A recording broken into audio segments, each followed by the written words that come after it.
Assalamualaikum warahmatullahi wabarakatuh. Bismillahirrahmanirrahim. Alhamdulillahi rabbil alamin. Wassalatu wassalamu ala ashrafil anbiya'i wal mursalin, Nabiyyina Muhammadin wa ala alihi wa sahbihi ajma'in. Rabbi shrah li sadri wa yassir li amri wa hlul 'uqdatan min lisani yafqahu qawli, amma ba'du. Puji dan syukur bagi Allah Subhanahu wa taala, Tuhan sekalian alam. Selawat serta salam atas Nabi junjungan kita Nabi Muhammad sallallahu alaihi wasallam, juga atas ahli keluarga baginda, para sahabatnya dan para pengikutnya sehinggalah ke hari kiamat. Alhamdulillah.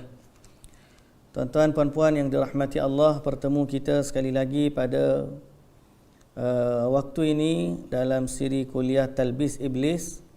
Kali ini kita bersiaran secara rasmi dari page Tafaqquh Fid Din, Bakit Helwa dari Menara Telekom. Alhamdulillah, syukur pada Allah Subhanahu wa taala memberi peluang kepada kita untuk sama-sama kita menyambung bicara kita dan bacaan kita dalam kitab Talbis Iblis.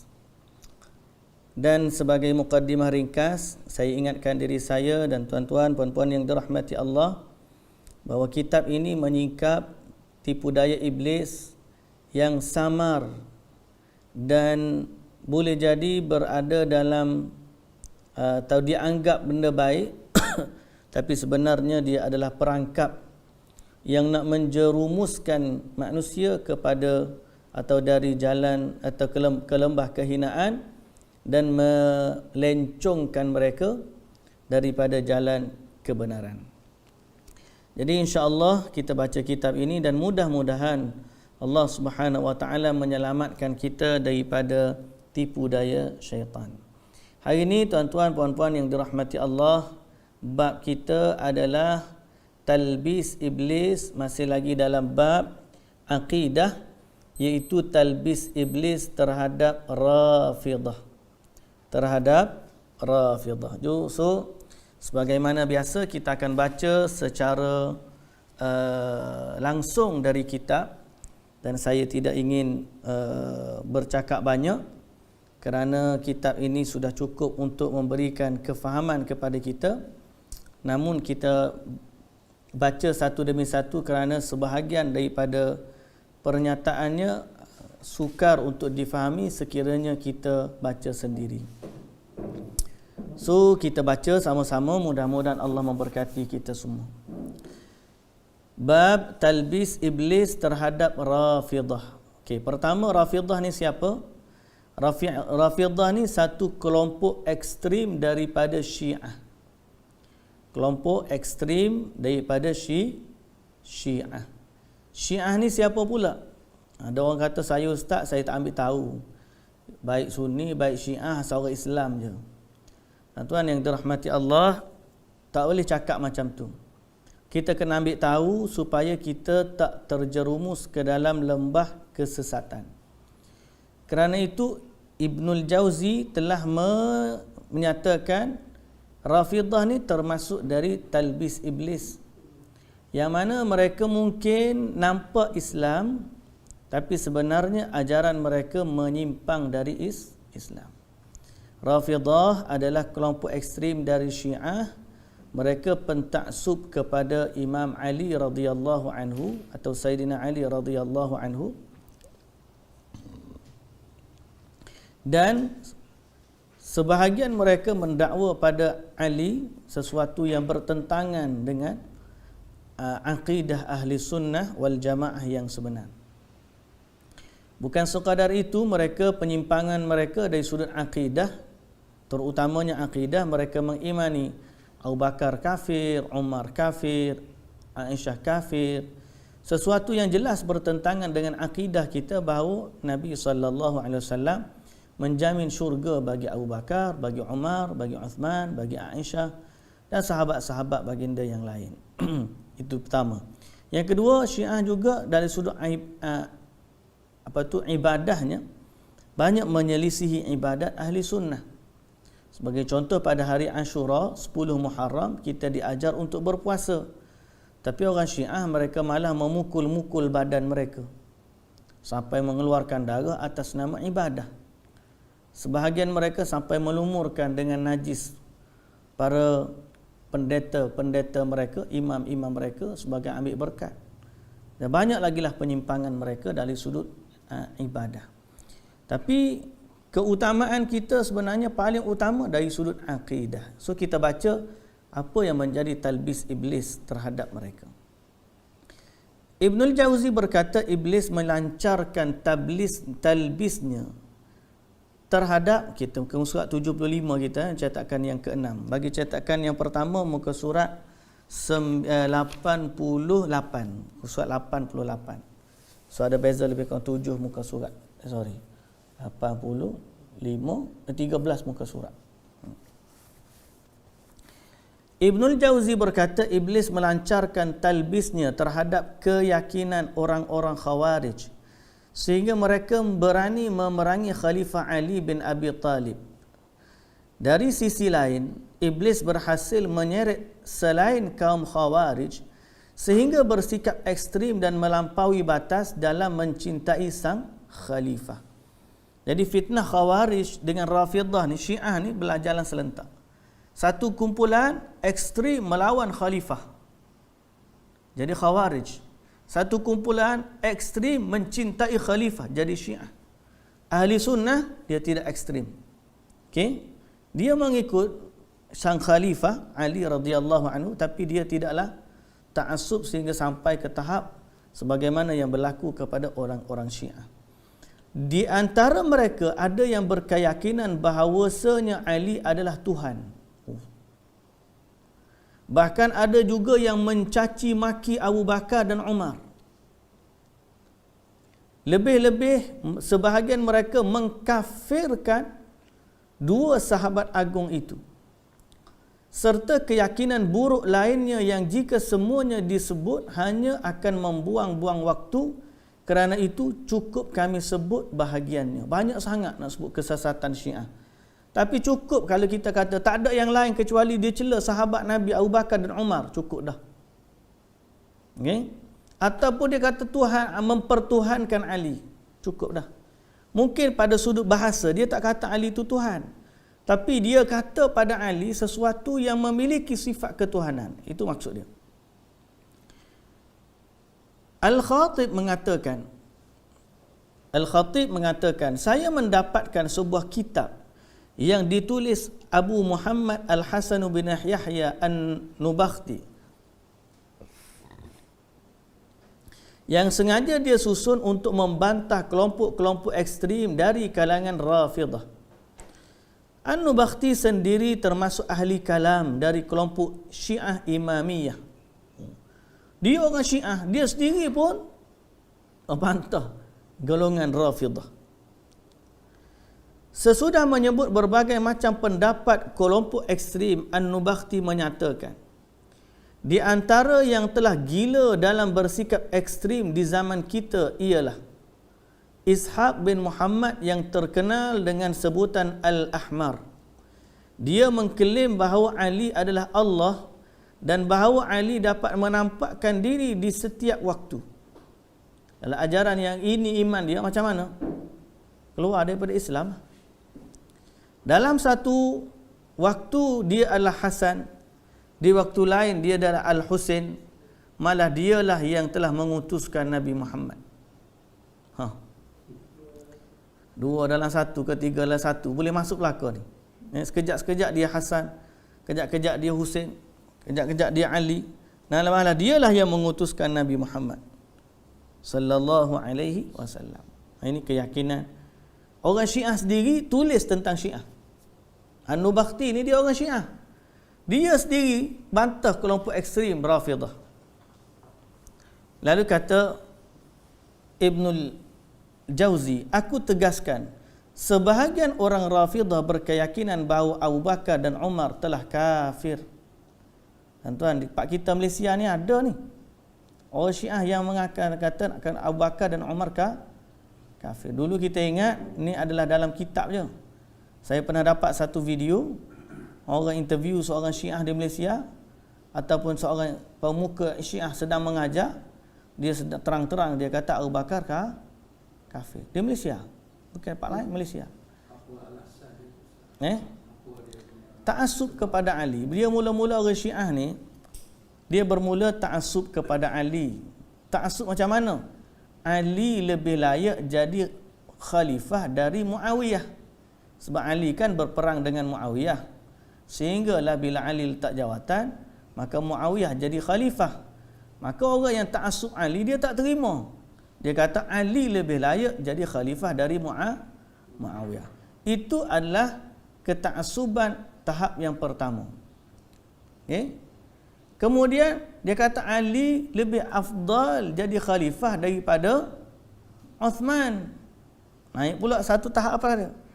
Cuk tak puas hati lagi. Dia kata Ali adalah lebih afdal jadi khalifah daripada Abu Bakar dan Umar. Ada naik satu tahap lagi. Ali adalah sepatutnya jadi Rasul. Jibril salah hantar wahyu. Naik satu tahap lagi, Ali adalah Tuhan. Ini semua ni bermula dari sifat ekstrim. Mula-mula dia kata Ali lebih afdal jadi khalifah dari Abu Bakar. Kemudian muncul pula Abu Bakar dan Umar lah sebenarnya yang merebut jawatan. Sepatutnya Ali lah jadi khalifah, tapi Abu Bakar dan Umar pergi pakat lantik Abu Bakar jadi khalifah. Lama-kelamaan sifat ekstrim ni benci kepada Abu Bakar. Laknat Abu Bakar. Laknat Umar. Sebab dia ambil khalifah daripada Ali. Lama-lama sampai ke tahap mereka kata Abu Bakar dan Umar adalah kafir. Tak cukup dengan tu, isteri-isteri Nabi yang ada kaitan dengan Abu Bakar dan Umar, Aisyah anak Abu Bakar, Hafsah anak Umar, dua-dua juga dianggap kafir. Fatimah agungkanlah sebab Fatimah ayah mak kepada Husain. Dengan Rasulullah dia tak kacau. Dengan Abu Bakar dan Umar. Dia sebab bermula daripada fitnah khilafah. Okey? Jadi ini akidah. Ini akidah. Walaupun kita tengok dia pakai serban, pakai jubah hitam, tu masalah akidah, itulah dia panggil talbis iblis. Sebahagian mereka mengatakan, jadi ada orang kata ini dalam kitab mana ada sekarang ni. Saya katakan tuan-tuan, benda ni ada sampai zaman sekarang. Dan saya sebut tadi, saya pernah dengar satu video orang Malaysia dalam bahasa Malaysia yang terang-terang mengatakan Abu Bakar dan Umar kafir dan dia adalah Syiah. Okey, wal'iyadzu billah. Sebahagian dari mereka mengatakan kedua sahabat tersebut Abu Bakar dan Umar murtad dan keluar dari Islam. Bencinya kepada Abu Bakar dan Umar, siapa dia kata Abu Bakar dan Umar murtad. Kita kata ahli sunnah macam mana? Nabi jamin Abu Bakar ni ahli syurga. Kan 10 orang sahabat dijamin syurga. Salah satunya adalah di antaranya adalah Abu Bakar dan Umar. 4 orang khalifah termasuk. Di antara pengikut faham Rafidah ada yang berlepas diri dari selain Ali bin Abi Talib. Sebahagiannya sahabat juga selain daripada Ali, semua sahabat dia tak iktiraf atau dia berlepas diri daripada semua sahabat. Telah diriwayatkan kepada kami bahawa orang-orang Syiah pernah meminta Zaid putra Ali agar berlepas diri dari siapa pun yang tidak setuju dengan keimaman Ali. Namun Zaid bin Ali tidak menyetujui ajakan itu. Maka mereka menolak dan meninggalkannya sehingga mereka pun disebut kelompok Rafidah, para penolak Zaid bin Ali. Jadi mereka yang melampau ni sampai peringkat minta kepada cucu Rasulullah ataupun Zaid putra kepada Ali ni. Dia kata apa? Dia kata kepada Zaid agar berlepas diri daripada siapa pun yang tak setuju dengan keimaman Ali. Jadi bila dia kata Zaid bin Ali tak nak, Zaid bin Ali ni tak nak, akhir sekali dia kata apa? Rafattumuni, kamu telah menolak. Dia kata mereka menolak dan meninggalkan. Sebab tu dikenali sebagai Rafidah. Jadi Rafidah ni adalah kelompok ekstrim dalam ajaran Syiah. Dan sekarang mereka adalah majoriti penganut Syiah. Penganut Syiah sekarang adalah majoritinya Ar-Rafidhah. Sebab tu kalau kita tengok dalam video-video, mereka ni melaknat Sayyidina Abu Bakar As-Siddiq dan juga Umar. Ada buat kek siap, Umar dalam neraka, Abu Bakar dalam neraka, zikir dia macam tu. Ni wal'iyadzubillah, kita berlindung dengan Allah daripada kesesatan mereka. Di antara mereka ada yang meyakini bahawa imamah, kepimpinan jatuh kepada Musa bin Ja'far, kemudian kepada anaknya Ali, lantas kepada Muhammad bin Ali, kemudian kepada Ali bin Muhammad, selanjutnya kepada Al-Hasan bin Muhammad Al-Askari, dan kemudian kepada anaknya yakni Imam 12, Imam Al-Muntazar yang ditunggu, yang menurut klaim kaum Rafidhah bahawa dia belum mati serta akan muncul di akhir zaman untuk menegakkan keadilan. Jadi ini juga dikenali sebagai Ithna Asyariyah, Imam 12. Syiah Imam 12. Jadi keturunannya sampai kepada jatuh kepada Musa bin Ja'far, sampai kepada Ali, sampai kepada Muhammad bin Ali, sampai kepada Ali bin Muhammad, sampai kepada Hasan bin Muhammad Al-Askari, kemudian sampai yang ke 12 Imam Al-Muntazar tu kata dia masuk dalam satu lubang kecil di dekat dengan Iran sekarang ni, dan dia belum mati lagi, dah 1000 tahun lebih dah. Dia belum mati lagi dan dia akan keluar di akhir zaman untuk menegakkan keadilan. Dan ini dikenali sebagai Al-Muntazar di sisi mereka. Dalam bahasa mudah agak Mahdiyah. Jadi cuma ada beza lah. Sebab tu saya kata tuan-tuan, kita orang Islam ada Mahdi, Syiah pun ada Mahdi. Cumanya Mahdi kita dengan Mahdi mereka beza. Mahdi kita ahli sunnah, Mahdi dia Syiah. So akan ada dua watak yang muncul di akhir zaman. Salah satunya adalah Imam Mahdi yang betul, yang palsu adalah Dajjal.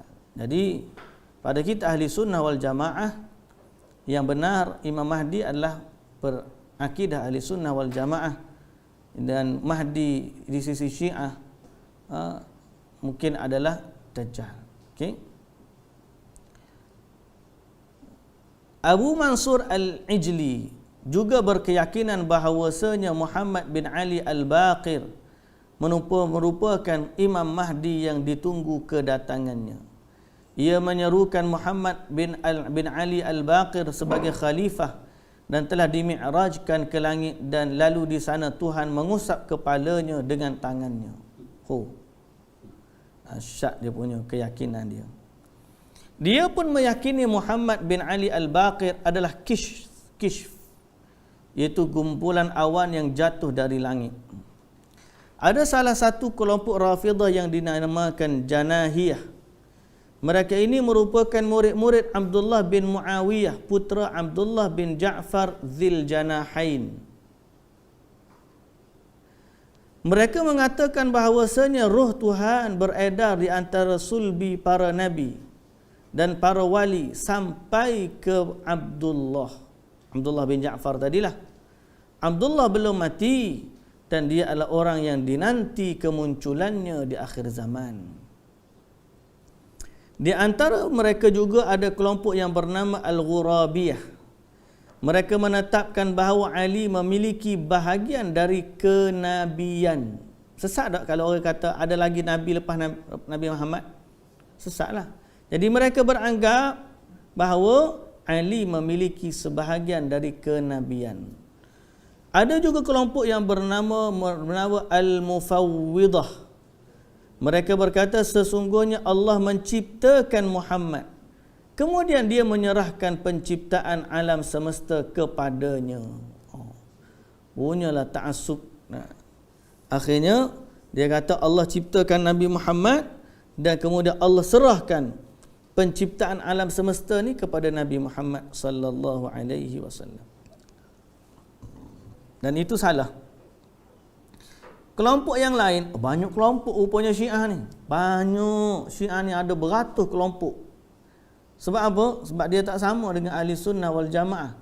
Sebab dia ni muncul di atas akidah rekaan. Jadi makin lama makin banyak pecah dia. Kelompok yang lain adalah bernama Az-Zamamiyah.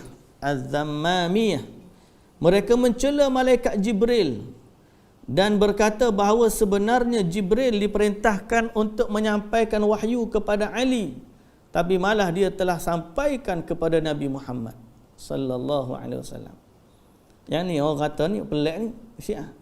Tuan-tuan, saya ni bukan kata, kita baca penulisan Ibnul Jauzi dan para ulama dia tulis daripada sumber mereka yang benar. Ada Syiah yang mengatakan Ali ni sepatutnya dialah jadi Nabi. Kenapa Nabi Muhammad jadi Nabi, tidak Ali? Sebab malaikat Jibril tersalah menyampaikan wahyu kepada Nabi Muhammad. Bukan sebab cakap tersalah, tapi cakap malaikat tersalah apa-apalah kan. Bukan berkaitan ini. Macam mana? Malaikat salah lagu mana? Katalah benda-benda remeh lah. Malaikat salah. Tak betul. Malaikat mana ada kesalahan? Malaikat tak reti buat maksiat. Bukan sampai tahap biasa-biasa. Saya masih tiba-tiba malaikat tersilap. Malaikat tersilap. Berat dah. Kita tak boleh nak kata malaikat silap. Tidak malaikat Jibril, malaikat biasa pun tak boleh dah. Apatah lagi malaikat Jibril. Ibnu Aqil menjelaskan lahiriah menunjukkan bahawa orang yang menciptakan mazhab Rafidah ini bermaksud membatalkan dasar agama dan kenabian. Kerana yang dibawa dan diajarkan oleh Rasulullah sallallahu alaihi wasallam adalah perkara ghaib, dan terkait dengan semua itu kita percaya terhadap nukilan para ulama salaf dan kecerdasan para ulama dalam melihat dan menyimpulkannya. Jadi Ibnu Aqil kata secara zahirnya nampak macam Rafidah ni dia direka untuk merosakkan Islam. Dan untuk merosakkan dasar-dasar agama dari sudut akidah dan kenabian. Seolah-olah macam tu. Sebab dia duk cari benda hak Nabi ajar, asyik nak berselisih dengan hak Nabi ajar. Okey? Ibnul Jauzi berkata lagi, sikap ekstrim Rafidah dalam mencintai Ali radhiyallahu anhu menyebabkan mereka membuat banyak hadis palsu. Talbis ni, sayang pada Ali, rekod hadis palsu yang amat banyak. Banyak pula tu mengenai keutamaan dan kelebihan Ali radhiyallahu anhu. Namun majoritinya justru menjelekkan dan menghina sahabat ini. Aku sudah menyebutkan sebahagiannya dalam kitab Al-Mawdu'at. Jadi Syiah ni sampai peringkat buat riwayat palsu sebab ta'assubnya kepada Sayyidina Ali. Di antara riwayat palsu tersebut adalah pada satu hari matahari nak tenggelam sementara Ali belum melaksanakan solat asar, maka matahari pun dikembalikan tidak jadi terbenam agar Ali bisa atau boleh menunaikan solat ini. Oh, hebat hadis dia. Bagaimana hadis dia reka? Satu hari matahari nak terbenam, masa tu Ali radhiyallahu anhu belum solat asar lagi. Jadi matahari tahan kembali pada tempat dia sehingga Ali sembahyang asar. Hebat. Boleh tahan matahari. Selagi dia tak sembahyang asar, matahari tak terbenam. Hebat tak hadis dia. Tapi hadis palsu. Dia kata apa? Dari sisi riwayat, hadis ni palsu. Kerana tidak diriwayatkan oleh satu pun perawi siqah. Dari sisi makna, dari sisi makna, setelah matahari tenggelam, berarti waktu salat telah habis. Dan kembalinya ia adalah waktu yang baru. Kalau matahari dah terbenam dah, habislah waktu. Kalau undur balik, tu waktu lain dah lah. Boleh faham? Pada hakikatnya, waktu pada hakikatnya tidak boleh dikembalikan. Dari sisi yang lain, ini lebih memberikan keburukan kepada Sayyidina Ali. Apa? Tunjuk apa? Sayyidina Ali melewat-lewatkan solat. Dan itu tak patut. Dia nak puji Sayyidina Ali, tapi dalam masa yang sama mencela dan menghina Sayyidina Ali. Mereka juga membuat hadis palsu yang lain, bahawa Fatimah mandi lalu meninggal dunia. Diyakini bahawa isteri Ali ini berwasiat bahawa mandi tersebut sudah mencukupinya, yakni dari mandi jenazah.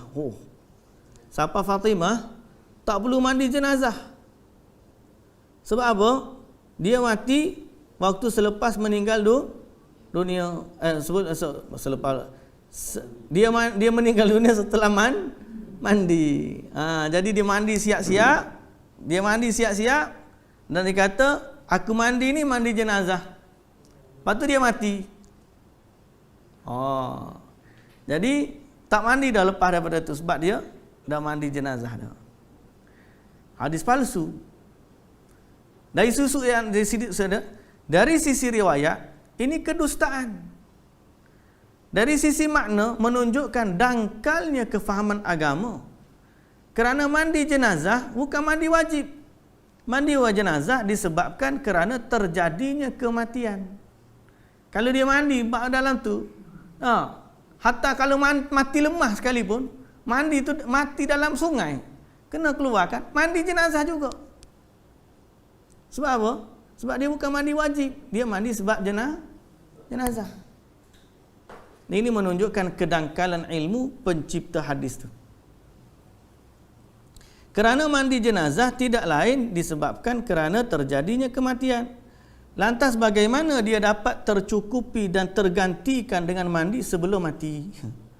Jadi mandi siap-siap, aku mandi jenazah siap-siap. Kalau aku mati, tak boleh mandi dah, pasal aku dah mandi jenazah tadi. Rekod hadis nampak macam marvelous lah, hebat dia tahu bila nak mati. Tapi sebenarnya daripada sudut lain, ni menjelas menunjukkan kejahilan reka hadis. Kalau dia betul hak tahu, dia tak reka lah pula hadis kan. Okey. Di samping itu, Rafidah mempunyai banyak khurafat dongeng yang tidak masuk akal, yang tidak ada dasarnya. Mereka juga punya mazhab fiqh yang dibuat-buat dan khurafat-khurafat yang menyalahi ijma' ulama Islam. Di antaranya iaitu beberapa masalah yang aku nukil dari tulisan tangan Ibnu Aqil. Dia berkata, saya menukilkannya dari kitab Al-Murtada yang berjudul Fima infaradat bihil imamiyah. Tajuk buku tu maknanya benda-benda pelik yang ada dalam imamiyah. Fima infaradat, hanya ada di dalam imamiyah. Kalau kita tengok Facebook apa, only in Egypt. Benda tu berlaku hanya dalam Mesir. Only in Malaysia, benda tu hanya berlaku dalam Malaysia aja. Ini only in imamiyah. Benda-benda yang hanya ada dalam kitab imamiyah saja. Benda pelik. Apa dia?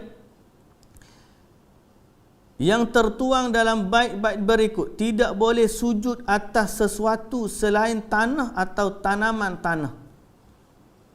Jadi orang Syiah kalau nak sujud, tak boleh sujud atas pelapik, kena sujud atas tanah.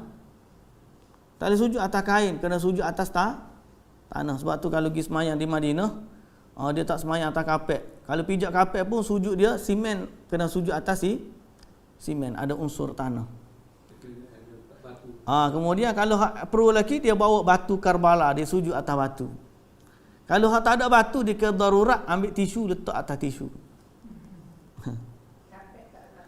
Kapet tak main. Maka sujud di atas wul, kulit atau bulu tidak boleh. Istijmar, yang bersuci dengan batu, tidak sah untuk menyucikan kencing, kerana ia khusus untuk bersuci setelah buang air besar. Tidak sah mengusap kepala kecuali dengan sisa air yang masih basah di tangan. Jika dia mengambil air baru, maka tidak sah. Jika dia mengambil air baru, maka tidak sah jika dia mengusap kepala dengan air itu, sehingga dia harus mengulangnya dari awal. Pelik ni. Kalau ambil air semayang nak usap kepala, tak boleh ambil air baru. Kalau ambil air baru, tak sah. wuduk, kena ambil semula. Yang pelik lagi, laki-laki yang menzinai seorang wanita bersuami, maka wanita itu haram baginya selamanya. Sekiranya sang suami menceraikan wanita tersebut, maka laki-laki itu haram menikahinya untuk selama-lamanya. Pelik. Masa tengah isteri orang tak apa. Kalau orang tu cerai, tak boleh kahwin dengan wanita tersebut. Pelan, terbalik kot. Adalah hukum haram hukumnya menikahi wanita dengan ahlul kitab, Yahudi dan Nasrani. Sedang Quran kata boleh. Talak yang digantungkan dengan syarat itu tidak jatuh walaupun syaratnya telah terpenuhi. Maknanya taklid, walau berlaku taklid tak jatuh juga talak. Talak tidak jatuh kecuali dengan kehadiran dua orang saksi yang adil. Siapapun yang tertidur dan tidak melakukan salat isyak sampai melewati pertengahan malam, maka jika bangun dia harus mengqadanya, dan dia di pagi hari dia harus berpuasa sebagai kafarah. Seorang wanita jika memotong rambutnya, maka dia harus membayar kafarah seperti kafarah pembunuhan tidak sengaja kerana keliru sebab potong rambut. Siapa yang merobek bajunya kerana kematian anak atau isterinya, maka dia harus membayar kafarah sumpah akibat hal ini. Sesiapa yang menikahi seorang wanita bersuami sementara dia tidak mengetahui, maka dia mesti bersedekah 5 dirham. Nikah dengan wanita ada suami, tapi dia tak tahu pun wanita tu ada suami, maka dia yang harus sedekah 5 dirham. Tu je hukum dia. Peminum khamar, minuman arak, setelah dihukum had yang kedua, maka dia dihukum bunuh pada kali ketiganya. Dan masalah-masalah lain yang sangat banyak dan akan panjang jika disebutkan. Mereka telah membuat-buat sesuatu yang menyalahi ijma' ulama'. Sungguh iblis menyesatkan mereka untuk membuat-buat pemahaman keliru tersebut tanpa bersandar kepada qiyas, kepada athar ataupun qiyas, akan tetapi bersandar kepada realiti. Ketahuilah keburukan Syiah Rafidah tidak terhitung banyaknya yang memiliki konsekuensi syariat. Hati-hati. Okay? Mereka diharamkan dari salat kerana mereka tidak membasuh kaki pada saat berwuduk. Mereka diharamkan dari salat berjamaah disebabkan menunggu kedatangan imam yang maksum. Lantas mereka diuji dengan kegemaran mencela para sahabat. Okay, diharamkan itu maksudnya apa? Baca molek ayat dia. Kita kena relate. Bahasa terjemahan ni kita kena relate sentiasa dengan kitab asal. Mahrum maknanya mereka diharamkan. Allah Azza wa Jalla dengan sebab kesesatan mereka, Allah haramkan mereka daripada pahala solat. Maknanya apa? Allah tak bagi kepada dia. Dengan sebab kesesatan dia tak dapat pahala salat. Macam mana? Kerana mereka tidak membasuh kaki saat berwuduk. Bila tak basuh kaki waktu wuduk tak sah. Semayang tak sah.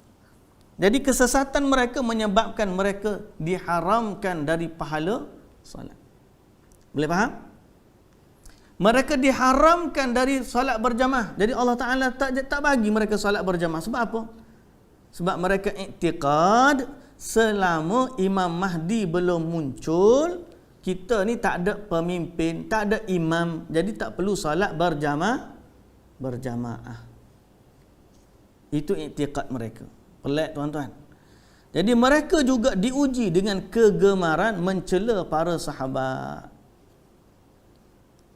Dalam As-Sahihain, dalam Bukhari Muslim disebutkan bahawa dari Rasulullah sallallahu alaihi wasallam bahawasanya baginda bersabda, "La tasubbu ashabi fa inna ahadakum law anfaqa mithla Uhudin dhahaban ma adraka mudda ahadihim wala nasifah."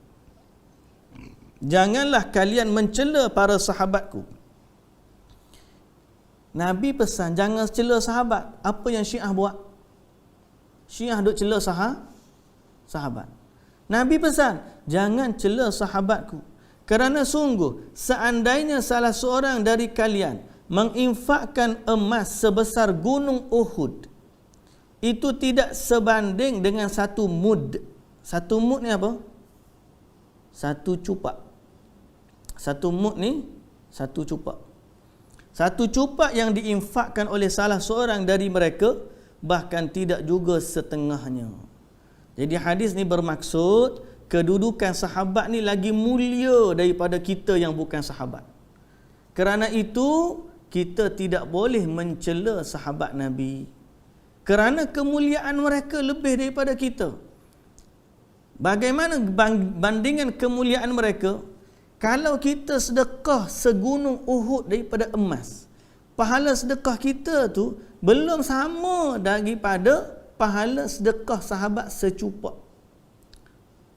Ataupun setengah cupak. Yang ni sahabat sedekah setengah cupak gandum, contoh. Dia sedekah setengah cupak kurma sebagai contoh. Lebih besar pahala dia berbanding sedekah kita segunung emas. Ini kemuliaan sahabat. Jadi tak layak kita cela sahabat. Mari golongan Syiah. Siapa dah tengok video dia? Orang tengok video dia. Siap buat kek lagi. Buat kek. Omar dalam neraka, potong kek. Sambutan Omar dalam neraka. Kek tu dia makan. Oh, pelik sungguh. Malah dia letak ada satu gambar di Syria, dekat tandas, depan pintu tandas tu tulis nama Abu Bakar dan Umar. Mana setiap kali masuk tandas kena pijak nama Abu Bakar dan Umar. Bencinya mereka kepada Abu Bakar dan Umar. Kata kita kenapa benci sangat tu? Asal usul sebab khilafah. Ta'assub kepada Ali. Kata Abu Bakar dan Umar ni rebut jawatan khalifah daripada Ali. Patutnya Ali lah jadi khalifah selepas Nabi Muhammad sallallahu alaihi wasallam. Itu punya ta'assub mereka. Okey, jadi mereka jadi pencela sahabat. Ini antara akidah mereka paling utama dan paling sesat. Okey, ramai ulama Syiah tak terlepas daripada ni. Tak terlepas daripada mencela para sahabat. Dari Suwaid bin Ghaflah, dia berkata, aku melewati sekelompok orang Syiah yang sedang mencela Abu Bakar dan Umar. Kemudian aku melewati Ali bin Abi Talib dan berkata, wahai Amirul Mukminin, maknanya zaman Ali ada dah mereka ni. Hak cela Abu Bakar dan Umar ni dah ada dah. Lalu dia kata, wahai Amirul Mukminin, tadi aku melewati sekelompok orang dari teman-teman engkau yang sedang membicarakan Abu Bakar dan Umar dengan sesuatu yang tidak layak bagi keduanya. Seandainya bukan kerana mereka menganggapan engkau pun menyembunyikan sesuatu terkait keduanya, sebagaimana mereka ungkapkan, nescaya mereka tidak akan berani berbuat demikian. Jadi dia kata, sebab Ali tak bagi tahu kepada mereka, sebab tu mereka cakap macam tu. Ali radhiyallahu anhu berkata, aku berlindung kepada Allah. Aku berlindung kepada Allah dari menyembunyikan sesuatu terkait Abu Bakar dan Umar, terkecuali yang diamanatkan Nabi sallallahu alaihi wasallam kepadaku. Semoga Allah melaknat seseorang yang menyembunyikan sesuatu terkait keduanya di dalam hati, kecuali apabila itu kebaikan. Mereka berdua adalah kawan, sahabat dan orang terdekat Rasulullah sallallahu alaihi wasallam. Semoga Allah melimpahkan rahmatnya kepada mereka berdua. Jadi Ali pun sendiri tak suka kepada pengikut dia Syiah ni. Dia pun berlepas diri daripada mereka. Ali pun bangkit dalam keadaan menangis dan memegang tanganku menuju masjid.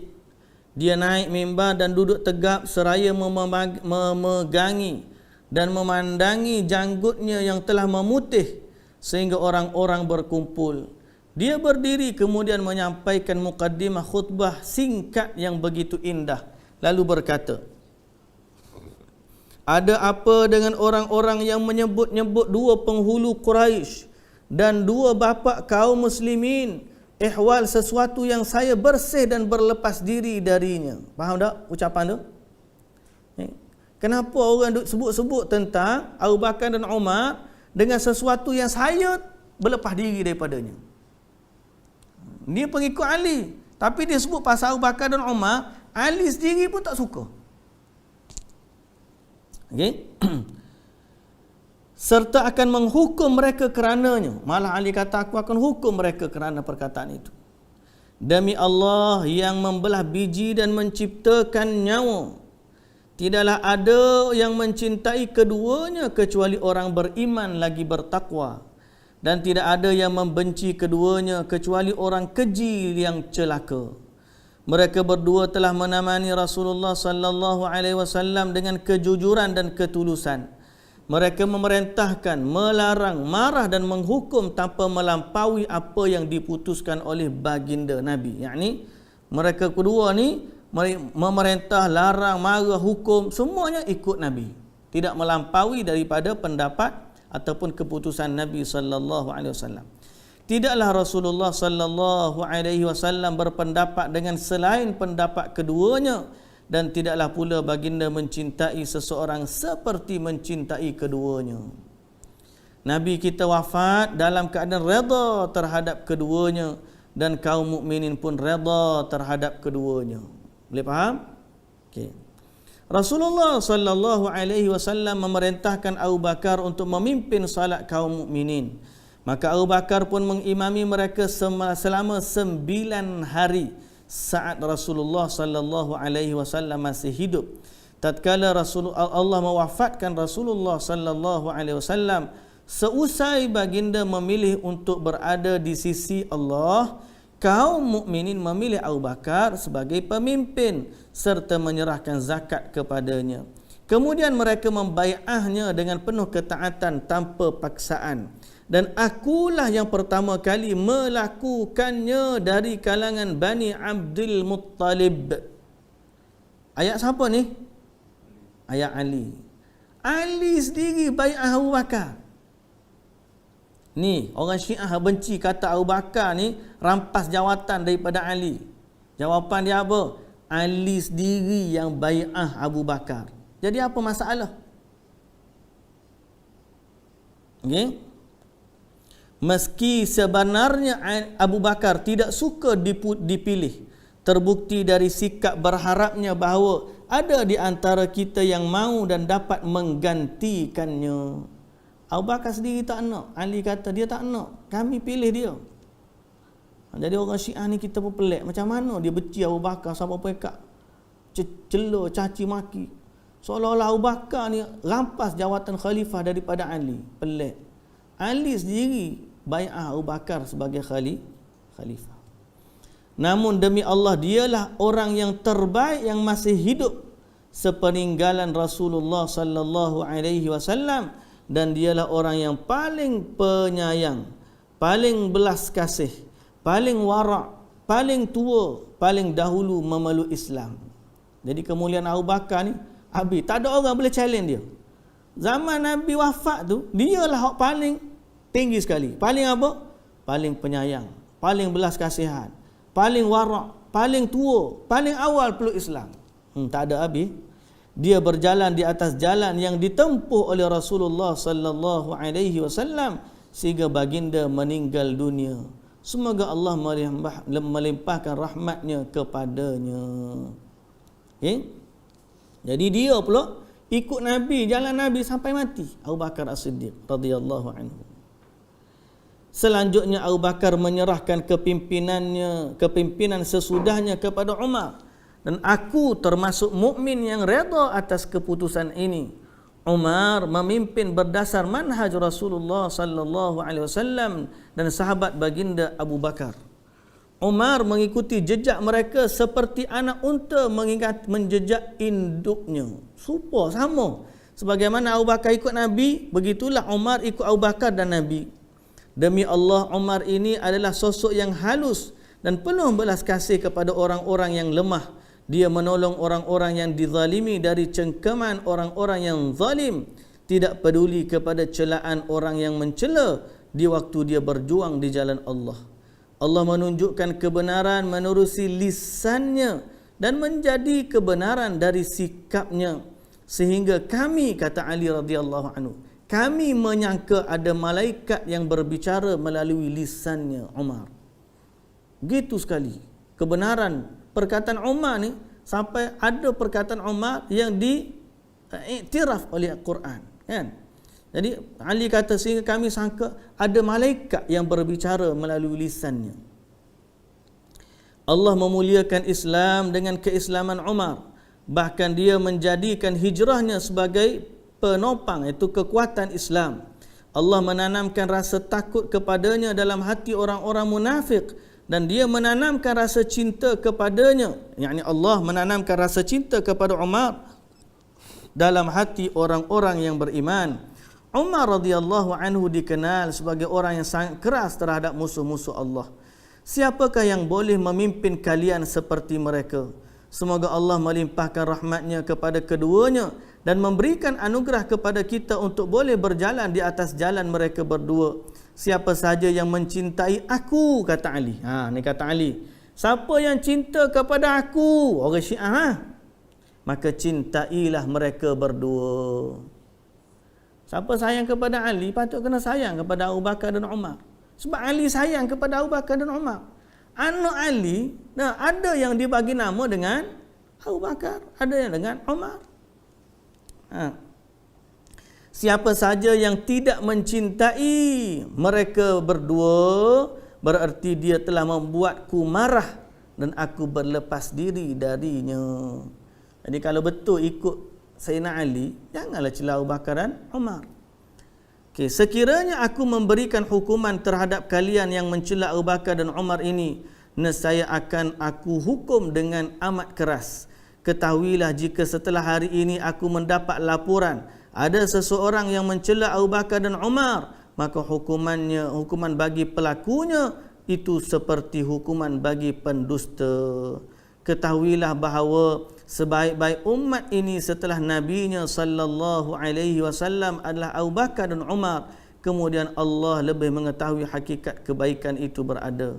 Demikian yang ku bisa sampaikan, dan aku memohon kepada Allah untukku serta untuk kalian. Ali sendiri jawab gitu. Habis nak kata apa lagi? Tapi hati-hatilah tuan-tuan, orang Syiah ni masih banyak di kalangan umat Islam. Okey? Dari Ali, semoga Allah memuliakan wajahnya, dia berkata, akan muncul di akhir zaman satu kelompok yang gemar mencaci. Mereka disebut Rafidah. Mereka mengaku pengikut kami, padahal mereka ini sama sekali bukan pengikut kami. Kalau kata ikut Ali, ikut siapa? Kalau tak ikut Ali, ikut siapa? Ikut imam-imam dia lah. Dan imam-imam dia tu sesat lah maknanya kalau tak ikut Ali. Sebab Ali mengikut jalan Nabi sallallahu alaihi wasallam. Tanda mereka ialah gemar mencela Abu Bakar dan Umar. Sikit-sikit Allah laknat Umar, sikit-sikit Allah laknat Abu Bakar. Itu tanda mereka. Di mana pun kalian mendapati mereka, maka bunuhlah mereka dengan kadar seberat-beratnya. Ini mana untuk pemimpin lah, kerana sungguh mereka pada hakikatnya adalah orang-orang musyrik, yakni bukan Islam. Batu Syiah ni bukan Islam. Siapa kata ni? Ali radhiyallahu anhu. Ali sendiri yang dia diikuti, dia sendiri kata. Sebab tu saya ni sebagai kesimpulannya, hari ni kita nak habis dah. Tuan-tuan puan-puan yang dirahmati Allah, jangan anggap isu Syiah ni isu remeh. Ada orang kata, saya tak kisah ustaz, Syiah kau Sunni kau asal Islam je. Tuan-tuan tak kenal lah, demo tak kenal barai, orang kata. Demo tak kenal barai. Tak kenal barai. Syiah ni tak sama dengan Sunni. Siapa yang terpengaruh dengan Syiah, jawapan dia terkeluar daripada agama Islam. Sebab apa? Sebab akidah mereka tak sama dengan akidah Islam yang sebenar. Dan kesalahan mereka bukan sekadar maksiat biasa. Kesalahan mereka adalah kesalahan akidah yang menyebabkan terbatalnya keimanan seseorang.